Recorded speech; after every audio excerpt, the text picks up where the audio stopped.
ध्यानीमनी नसतानाही आज विठुरायानंच चक्क मला बोलावलं त्याच्या दर्शनासाठी, असंच म्हटलं तरी चालेल. आज असंच काहीसं झालं होतं. निघालो, इथं आलो होतो पंढरपूरला आणि बघा इथं जाता जाता गणपती बाप्पा दिसले तर असताना लगेच हात जोडून नमस्कार केला. आणि अगदीच काही कामासाठी आम्ही आलो होतो, तर म्हटलं चला आता जवळूनच चाललोय, तर राहुनी नेलं दर्शनासाठी. आणि नुकतीच आत्ता 2 दिवसाखाली मागेवारी झाली होती आणि इथं मंदिरात आलो तर इतकं छान वाटत होतं. आणि बघा इथं वारीचं हे भक्तिमय वातावरण.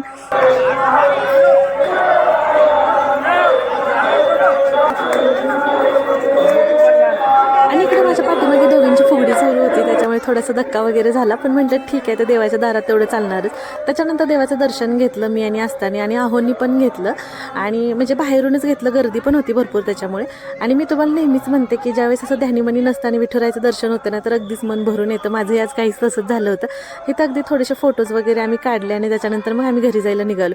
आता तुम्ही बऱ्याच वेळा मला म्हणता की ताई तू कुंकू कोणतं वापरते, तर हे बघा, हे हळदीचं कुंकू मी नेहमी वापरते. त्याच्यानंतर इथं कुंकू घेतलं आणि आम्ही निघालो. जाता जाता ते पितळेचे मी देवाची ताटं घेतली होती ना, तर ते दुकान दिसलं, तर हे बघा हेच ते दुकान आहे.